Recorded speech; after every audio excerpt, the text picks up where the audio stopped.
Lecture du livre Les paraboles de Jésus d'Ellen White. Chapitre 13. Deux adorateurs. Jésus prononça la parabole du pharisien et du publicain en vue de certaines personnes qui se persuadaient qu'elles étaient justes et ne faisant aucun cas des autres. Le pharisien monte au temple pour adorer, non parce qu'il se sent pécheur et qu'il a besoin de pardon, mais parce qu'il se croit juste et espère s'attirer de la considération. Il envisage son culte comme un acte méritoire qui le valorisera devant Dieu et donnera aux gens qui l'observent une haute opinion de sa piété. Il compte gagner l'estime à la fois de Dieu et des hommes. Son adoration est motivée par l'intérêt personnel. Cet homme est rempli de lui-même et le montre dans son attitude, sa démarche et jusque dans ses prières. À l'écart des autres, il semble dire « Ne m'approchez pas, car je suis saint ». Il se tient debout et prie en lui-même. Satisfait de sa propre personne, il pense que le Seigneur et les hommes le regardent avec la même complaisance. « Ô Dieu, je te rends grâce, dit-il, de ce que je ne suis pas comme le reste des hommes, qui sont ravisseurs, injustes, adultères, ou même comme ce publicain. » Il ne juge pas son caractère d'après celui de Dieu, mais d'après celui des êtres humains, détournant sa pensée du ciel pour la reporter sur ses semblables. C'est là le secret de son contentement. Il aime à parler de ses bonnes œuvres. Je jeûne 2 fois la semaine, je donne la dîme de tous mes revenus. Sa religion ne touche pas l'âme. Il ne cherche pas à conformer son caractère à celui de Dieu. Son cœur n'est pas débordant d'amour et de miséricorde. Il se contente des formes extérieures de la religion. Sa justice lui est propre, elle est le fruit de ses bonnes œuvres. Il l'évalue d'après un étalon purement humain. Or, quiconque vit en propre juste méprisera ses semblables. De même que le pharisien se juge d'après les autres, il juge les autres d'après lui-même. C'est à leur justice qu'il mesure la sienne, et plus il les voit mauvais, meilleur il se trouve par le fait du contraste. Sa propre justice le pousse à accuser les autres et à les condamner comme transgresseurs de la loi de Dieu. Il manifeste ainsi l'esprit de Satan, l'accusateur des frères. Avec de tels sentiments, il lui est impossible d'entrer en communion avec le Seigneur, il s'en retourne chez lui, privé de la bénédiction divine. Le publicain s'était rendu au temple avec d'autres adorateurs, mais il ne tarda pas à se retirer à l'écart, se jugeant indigne de participer à leur culte. Se tenant à distance, il n'osait même pas lever les yeux au ciel, mais il se frappait la poitrine dans l'amertume de son âme et la conviction de son indignité. Conscient d'avoir offensé Dieu, il se sentait pécheur et souillé. Il ne pouvait même pas s'attendre à la compassion de ceux qui l'entouraient, car ils le regardaient avec mépris.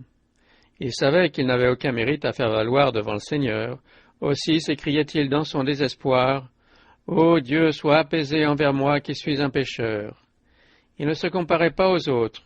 Seul, en la présence de Dieu, accablé par le sentiment de sa culpabilité, il n'avait qu'un seul désir, recevoir le pardon et la paix. Il ne comptait que sur la miséricorde du ciel. Et il fut béni. Je vous le dis, déclara le Christ, celui-ci descendit dans sa maison justifié plutôt que l'autre. Le pharisien et le publicain représentent 2 classes d'adorateurs. Leurs ancêtres sont les 2 fils qui naquirent à nos premiers parents, Caïn et Abel. Caïn se croyait juste et ne se présenta devant Dieu qu'avec une offrande d'action de grâce, sans confesser ses péchés et sans reconnaître son besoin de miséricorde. Abel, au contraire, se présenta avec le sang qui symbolisait l'agneau de Dieu. Il se considérait comme pécheur et se sentait perdu. Son seul espoir était l'amour immérité de Dieu. Le Seigneur accepta son offrande, mais il rejeta celle de Caïn. La première condition pour être reçu de Dieu, c'est le sentiment de notre dénuement, la confession de notre misère et de notre péché. Heureux les pauvres en esprit, car le royaume des cieux est à eux. L'expérience de l'apôtre Pierre renferme une leçon qui s'applique à ces 2 catégories de personnes. Au début, quand il fut choisi pour être disciple, il se croyait fort, de même que le pharisien. Il ne se voyait pas comme le reste des hommes. Lorsque Jésus, avant d'être trahi, eut déclaré à ses disciples « Vous serez tous scandalisés », Pierre, sûr de lui, répliqua « Quand tous seraient scandalisés, je ne serai pas scandalisé. » Il n'avait aucune conscience du danger qu'il courait. Il se laissait abuser par la confiance qu'il avait en ses propres forces. Il se croyait capable de repousser la tentation. Mais au moment de l'épreuve, quelques heures plus tard, il renia son maître avec imprécation. Lorsque le chant du coq vint lui rappeler les paroles du Christ, Pierre, surpris et écœuré de son acte, se tourna et regarda son maître. Au même moment, Jésus posa sur son disciple un regard où se lisait à la fois la tristesse, la compassion et l'amour. Se voyant alors tel qu'il était, Pierre s'éloigna et pleura amèrement.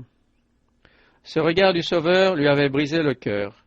Pierre était arrivé à un tournant de son expérience religieuse. Il se repentit profondément de son péché. Dans sa condition, il ressemblait au publicain, et comme ce dernier, il trouva miséricorde. Le regard de Jésus lui donnait la certitude du pardon. Sa propre suffisance avait disparu, et il ne se hasarda jamais plus à des déclarations aussi présomptueuses. Après sa résurrection, le Christ le mit à l'épreuve par 3 fois.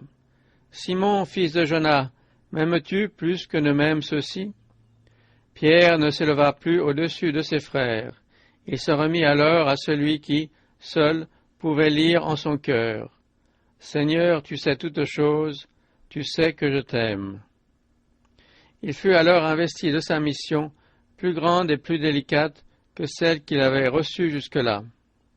Le Christ le chargea de paître les brebis et les agneaux. En lui faisant ainsi la charge des âmes pour lesquelles il avait offert sa propre vie, le Sauveur lui donna le plus beau témoignage de confiance, le gage le plus sûr de sa réhabilitation. Le disciple fougueux, propre, juste, orgueilleux était devenu un homme contrit et soumis. Dès lors, il suivit son maître sur la voie du renoncement et du sacrifice. Ayant participé à ses souffrances, Pierre aura le privilège de partager sa gloire quand le Christ sera assis sur son trône. Le mal qui fit tomber Pierre et priva le pharisien de la communion avec Dieu cause aujourd'hui encore la ruine de milliers de personnes.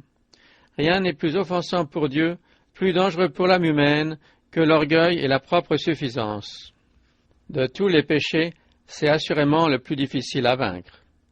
La chute de Pierre ne fut pas instantanée, mais graduelle. Sa présomption l'amena à se croire sauvé et, petit à petit, à renier son maître. Nous ne devons jamais nous fier à nous-mêmes, ni penser que nous sommes à l'abri de la tentation tant que nous sommes ici-bas. Ceux qui acceptent le Sauveur, si sincère que soit leur conversion, ne devraient jamais apprendre à se dire ou à se croire sauvés. C'est une affirmation propre à égarer. Chacun devrait s'efforcer de cultiver l'espérance et la foi. Mais alors même que nous nous donnons à Jésus et que nous avons l'assurance d'être acceptés de lui, nous ne sommes pas encore à l'abri de la tentation. La parole de Dieu nous dit « Plusieurs seront purifiés, blanchis et épurés. Celui-là seul qui surmontera l'épreuve recevra la couronne de vie. » Ceux qui se convertissent et qui disent dans leur premier élan de foi « Je suis sauvé », courent le risque de mettre leur confiance en eux-mêmes.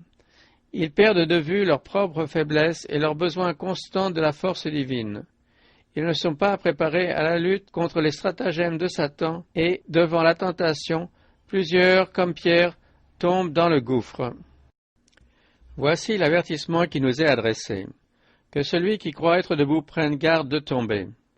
Nous défier de nous-mêmes et ne dépendre que du Christ, voilà notre unique sécurité.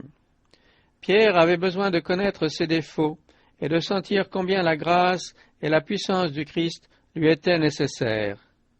Le Seigneur pouvait, non pas lui épargner l'épreuve, mais le préserver de la défaite. Si Pierre avait pris garde à l'avertissement du Maître, il aurait veillé, prié et marché avec crainte et tremblement, de peur de trébucher. Il aurait reçu le secours divin et Satan n'aurait pas eu la victoire. La chute de Pierre fut causée par la confiance qu'il avait en lui, et c'est par la repentance et l'humiliation qu'il se releva. Son expérience constitue un encouragement pour chaque pécheur repentant. Malgré sa faute si grave, il ne fut pas abandonné à son sort.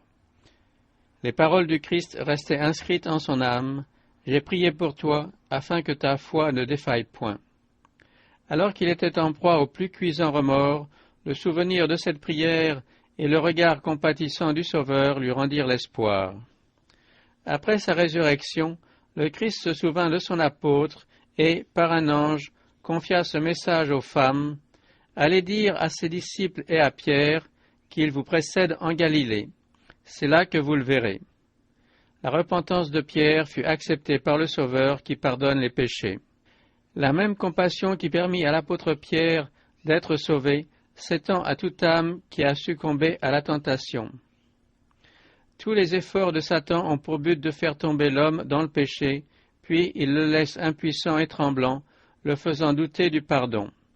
Mais pourquoi craindrions-nous quand le Seigneur a dit « À moins qu'on ne me prenne pour refuge, qu'on ne fasse la paix avec moi. Tout a été préparé pour la guérison de nos infirmités. » Tout nous encourage à venir au Christ. Le Sauveur a offert son corps brisé pour racheter l'héritage de Dieu et donner à l'homme une possibilité de salut. C'est aussi pour cela qu'il peut sauver parfaitement ceux qui s'approchent de Dieu par lui, étant toujours vivant pour intercéder en leur faveur. Par sa vie sans péché, son obéissance, sa mort sur la croix du Calvaire, le Christ a intercédé pour l'humanité déchue. Et maintenant, ce n'est pas comme un simple suppliant qu'il plaide pour nous, mais comme un conquérant qui réclame les fruits de sa victoire. Son offrande est parfaite et, en tant qu'avocat, il exécute le mandat qui lui a été confié, tenant devant Dieu l'encensoir débordant de ses mérites, des prières, des confessions et des actions de grâce de son peuple. Remplie du parfum de sa justice, celle-ci monte vers Dieu comme une agréable odeur. L'offrande est agréée et le pardon couvre toutes les transgressions.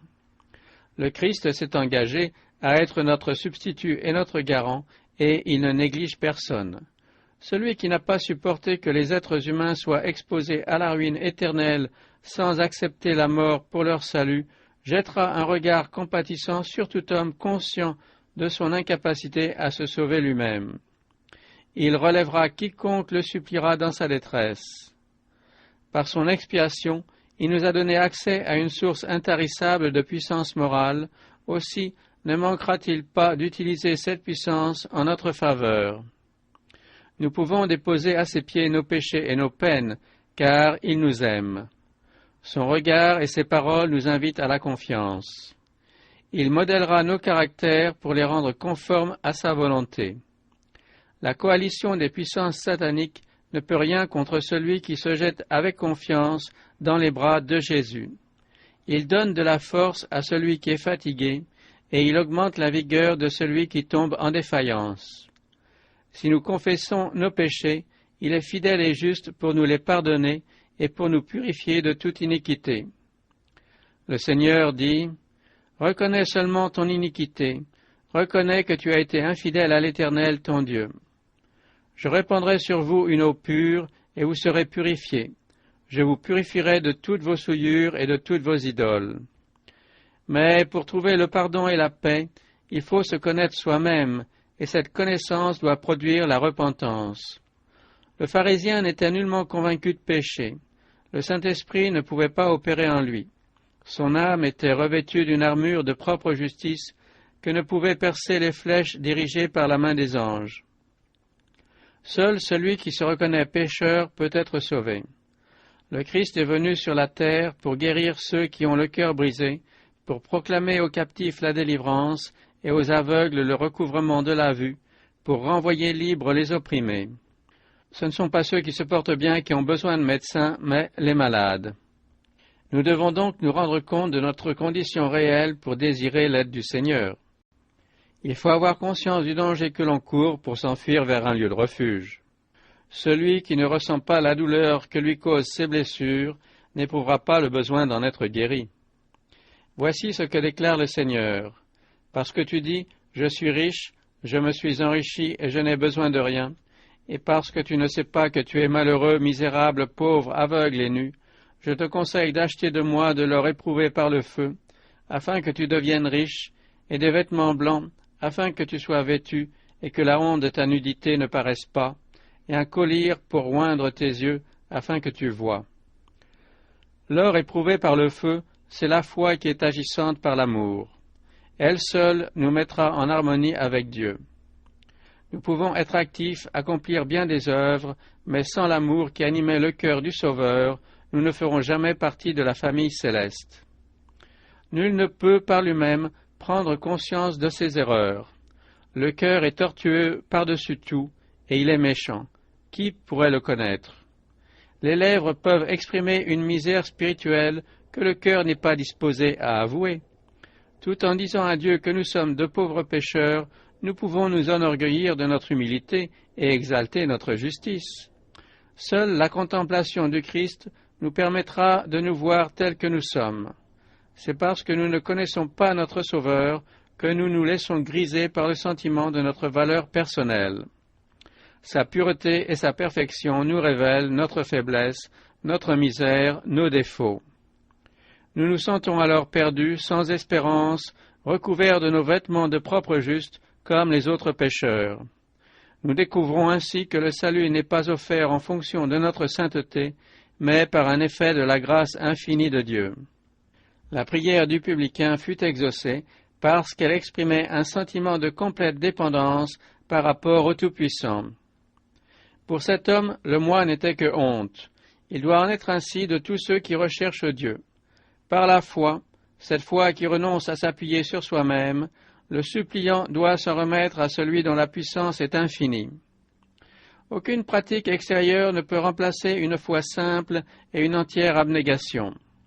Mais n'oublions pas que nul ne peut se dépouiller du moi si ce n'est par Jésus-Christ. C'est pourquoi le croyant dira « Seigneur, prends mon cœur, car je ne puis te le donner. Il t'appartient. Garde-le pur, car j'en suis incapable. Sauve-moi en dépit de moi-même, de ce moi faible et si peu conforme à ton image. Modèle-moi, façonne-moi, élève-moi dans une atmosphère pure et sainte, où les puissants courants de ton amour pourront atteindre mon âme. » L'abnégation ne doit pas seulement marquer les débuts de la vie chrétienne, mais caractériser toutes les étapes de notre progression vers le ciel. Nos bonnes œuvres dépendent toutes d'une puissance qui est extérieure à nous-mêmes. C'est pourquoi il faut que notre cœur, brisé, contrit et humilié, soupire sans cesse après Dieu et fasse monter vers lui une confession sincère. Renoncer constamment au moi et dépendre uniquement du Christ, telle est notre seule sauvegarde.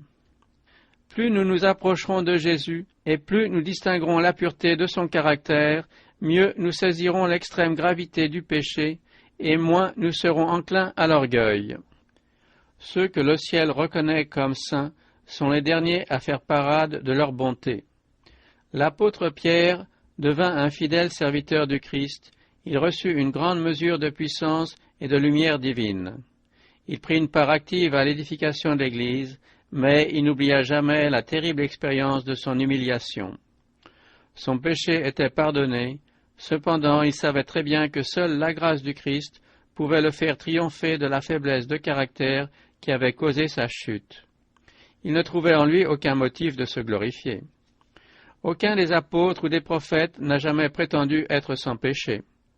Des hommes qui ont vécu très près de Dieu, des hommes qui auraient sacrifié leur vie plutôt que de commettre sciemment un acte coupable, des hommes que Dieu avait honorés de sa lumière et de sa puissance, ont confessé leur nature pécheresse.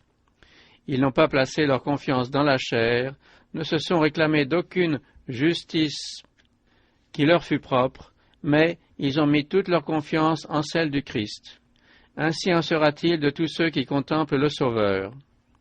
À mesure que nous avançons dans l'expérience chrétienne, notre repentance s'approfondira.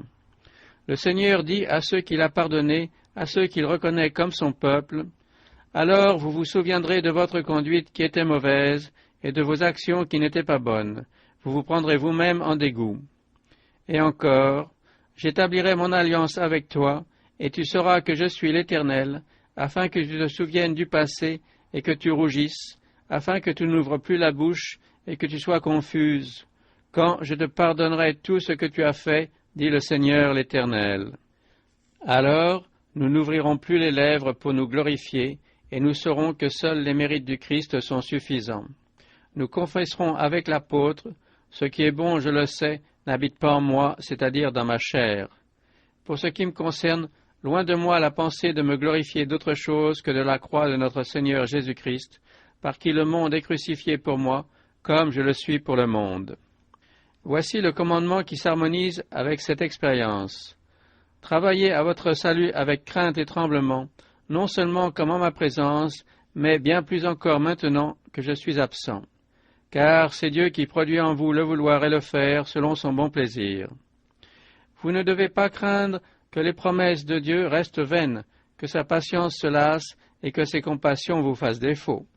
Craignez plutôt que votre volonté ne soit pas soumise à celle du Christ et que votre vie ne soit dirigée par vos traits de caractère, héréditaires ou acquis. C'est Dieu qui produit en vous le vouloir et le faire selon son bon plaisir. Craignez que le moi ne s'interpose entre votre âme et le Maître, et que votre volonté ne ruine le dessein de Dieu à votre égard. Enfin, ne vous fiez pas à vos propres forces. Gardez-vous de retirer votre main de celle de Christ et de suivre le sentier de la vie loin de sa présence. Il faut barrer la route à l'orgueil et à la propre justice. C'est pourquoi nous devons éviter de prodiguer ou de recevoir des flatteries ou des louanges. Flatter est l'œuvre de Satan. Il excelle aussi bien dans cet art que dans celui de l'accusation. C'est ainsi qu'il cherche à perdre les âmes. Les personnes qui prodiguent des louanges à leurs semblables font le jeu de l'ennemi. Puissent ceux qui travaillent pour le Christ se détourner de ce danger. Que le moi soit renié. Jésus seul doit être exalté. Que tous les yeux soient dirigés vers celui qui nous aime, qui nous a délivrés de nos péchés par son sang, et que vers lui monte la louange de tous les cœurs. Une vie où domine la crainte de Dieu ne sera pas une vie de tristesse et de chagrin. C'est l'absence du Christ qui donne au visage une expression d'abattement et qui réduit notre vie à un long chemin de larmes. Ceux qui sont remplis du sentiment de leur valeur et qui cultivent l'amour du moi ne ressentent pas le besoin d'une communion vivante et personnelle avec le Christ. Le cœur qui ne s'est pas brisé sur le rocher divin se complaît dans sa propre suffisance. Les hommes veulent une religion qui les glorifie et ils préfèrent prendre un chemin suffisamment large pour ne pas devoir renoncer à leur moi. Leur égoïsme, leur amour de la popularité et des louanges les éloignent du Sauveur. Or, sans lui, la vie n'est que tristesse et chagrin. Mais quand le Christ remplit une âme, il est une source de joie. Pour tous ceux qui le reçoivent, la joie est la note dominante de la parole de Dieu. Car ainsi parle le Très-Haut, dont la demeure est éternelle et dont le nom est saint.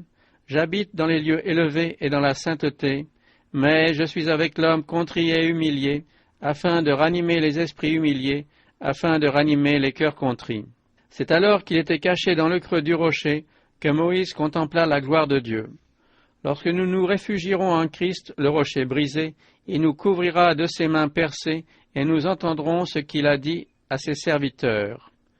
Dieu se révèle à nous comme à Moïse, miséricordieux et compatissant, lent à la colère, riche en bonté et en fidélité, qui conserve son amour jusqu'à 1000 générations, qui pardonne l'iniquité, la rébellion et le péché. L'œuvre de la rédemption entraîne des conséquences qu'il nous est difficile de concevoir. Ce sont des choses que l'œil n'a point vues, que l'oreille n'a point entendues, et qui ne sont point montées au cœur de l'homme, des choses que Dieu a préparées pour ceux qui l'aiment. Quand le pécheur, attiré par la puissance du Christ, s'approche de la croix et se prosterne devant elle, il se produit une nouvelle création. Il reçoit un cœur nouveau, il devient une nouvelle créature en Jésus-Christ. La sainteté n'exige rien de plus. C'est Dieu lui-même qui justifie, celui qui a la foi en Jésus. Et ceux qu'il a justifiés, il les a aussi glorifiés. Si grande que soit la honte et la dégradation dans lesquelles le péché nous a plongés, plus grands encore seront les honneurs et l'élévation que nous réserve l'amour rédempteur. Ceux qui s'efforcent de se conformer au modèle divin recevront une mesure des trésors du ciel et une puissance qui les élèveront même au-dessus des anges qui n'ont pas connu le péché. Ainsi parle l'Éternel, le Rédempteur, le Saint d'Israël, à celui qu'on méprise, qui est en horreur au peuple, à l'esclave des puissants. Des rois le verront, et ils se lèveront, des princes, et ils se prosterneront, à cause de l'Éternel qui est fidèle, du Saint d'Israël qui t'a choisi. Quiconque s'élèvera sera abaissé, et quiconque s'abaissera sera élevé.